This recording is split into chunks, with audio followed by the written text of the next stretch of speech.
नमस्कार. शिवगीत या चॅनलवर तुमचं स्वागत आहे. मित्रांनो, आजच्या दिवसाची सर्वात ब्रेकिंग न्यूज तुमच्यापर्यंत पोहोचली असेल. मराठा समाजाला आरक्षण देण्यासाठी आज महाराष्ट्र सरकारने एक विशेष अधिवेशन बोलावलं होतं. ह्या आरक्षणाचा अभ्यास करण्यासाठी एक मागासवर्गीय आयोग नेमला होता. त्या आयोगाचा अहवाल राज्य सरकारला प्राप्त झाला होता.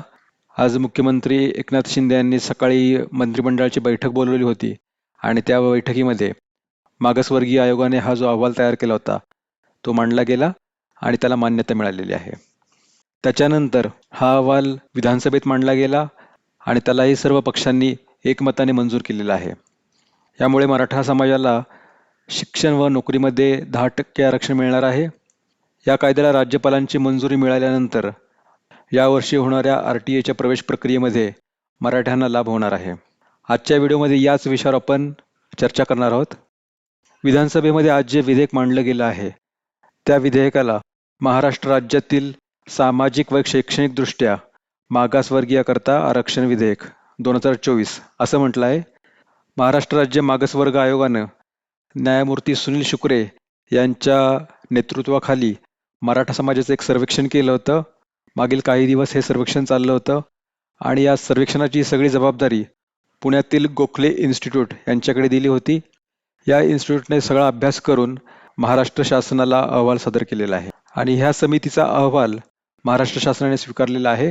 तर या विधेयकामध्ये काय महत्त्वाचे मुद्दे आहेत आता ते आपण पाहूयात. या विधेयकामध्ये म्हटल्यानुसार मराठा समाजाचा उन्नत आणि प्रगत गटात मोडत नसलेला वर्ग हा 84% आहे. म्हणजे साधारण 84% लोक हे गरीब किंवा मध्यमवर्गीय आहेत. मराठा समाज सामाजिक आणि शैक्षणिकदृष्ट्या सुद्धा मागासवर्ग आहे असं यात म्हटलेलं आहे आणि त्यासाठी मराठा समाजाला शिक्षण आणि नोकरीमध्ये 10% आरक्षण देण्याची शिफारस या विधेयकात आहे. सध्या आपल्याकडे ऑलरेडी 50%पर्यंतचं आरक्षण उपलब्ध आहे. वेगवेगळ्या जातींना सध्या आरक्षण लागू आहे. पण आता मराठा समाजाला जे 10% आरक्षण सुचवले आहे त्याच्यानंतर हे आरक्षण 50%च्या वरती जाईल आणि सुप्रीम कोर्टाने याआधीच बऱ्याचशा निर्णयात म्हटलेलं आहे एकूण आरक्षण हे 50%च्या वरती जाता कामा नये. अर्थात काही अपवादात्मक परिस्थिती असल्यानंतर ही 50%ची मर्यादा सुद्धा शिथिल करण्यात आली आहे. राज्य सरकारने हे विधेयक बनवताना याच मुद्द्याचा आधार घेतलेला आहे. या विधेयकामध्ये मराठा समाजाच्या बाबतीत राज्यामध्ये अपवादात्मक स्थिती आहे असं नमूद करण्यात आलं आहे आणि त्याची कारणमीमांसा केलेली आहे. तसेच आपल्या देशामध्ये बिहार राज्यामध्ये 75%पर्यंत आरक्षण वाढवलेलं आहे तर तामिळनाडू राज्यामध्ये 69% आरक्षण आहे. या दोन राज्यामध्ये असलेल्या आरक्षणाचा दाखला या विधेयकामध्ये देण्यात आलेला आहे. पण प्रश्न असा आहे की हे आरक्षण कोर्टात टिकणार का? कारण की यापूर्वी 2दा असं आरक्षण देण्याचा प्रयत्न झाला होता, परंतु ज्यावेळी या आरक्षणाला आव्हान देण्यात आलं त्यावेळी सुप्रीम कोर्टामध्ये हे आरक्षण टिकले नाही. कारण ज्या अपवादात्मक परिस्थितीमध्ये हे आरक्षण दिलं गेलं पाहिजे तशी परिस्थिती मराठा समाजाच्या बाबतीत आहे का हे महाराष्ट्र राज्याला सिद्ध करता आलं नव्हतं. कुठलाही कायदा करताना त्याच्यामध्ये मुख्यतः 3 गोष्टी असतात: विधानसभेची परवानगी, विधान परिषदेची परवानगी आणि त्याच्यानंतर राज्यपालांची सही. जर या तिन्ही संस्थांची परवानगी आली त्याच्यानंतर ह्या विधेयकाचं कायद्यात रूपांतर होईल आणि त्याच्यानंतर जोपर्यंत कोर्टामध्ये हे आरक्षण रद्द करण्यात येणार नाही तोपर्यंत तरी हा कायदा अस्तित्वात राहील. आता या सर्व घटनांचा RTI प्रोसेसवर काय परिणाम होणार आहे ते आपण आता बघूया. RTIचा अर्ज करताना यापूर्वी जे मराठी लोक होते ते ओपन कॅटेगरीमधून अर्ज करत होते. ज्या मराठा पालकांचं उत्पन्न 1 लाखापेक्षा कमी होतं फक्त असेच पालक RTIमध्ये अर्ज करू शकत होते. आता नवीन होणाऱ्या कायद्यानुसार मराठा जाती ओपन कॅटेगरीमध्ये नसणार आहे, त्यांना मागासवर्गीय म्हणून स्थान मिळणार आहे.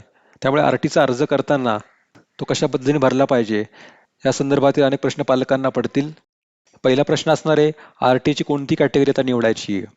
मराठा आरक्षणाचा कायदा मंजूर झाल्यानंतर NICला सुद्धा आपल्या सॉफ्टवेअरमध्ये बदल करावे लागतील. त्याच्यामध्ये मराठा समाजासाठी सेपरेट कॅटेगरी मेन्शन करावी लागेल आणि ती कॅटेगरी निवडून आपल्याला अर्ज करता येईल. पण पुढचा प्रश्न असा आहे की आपला जरी RTIमध्ये नंबर लागला त्याच्यानंतर डॉक्युमेंट्स व्हेरिफिकेशन्सची ज्यावेळेस वेळ येईल त्यावेळी आपल्याला जातीचा दाखला तिकडे सादर करावा लागेल. कायदा पूर्णपणे अस्तित्वात आल्यानंतर जातीच्या दाखल्यासाठी तहसीलदारांकडे अर्ज करावा लागेल आणि त्याला वेळ लागेल.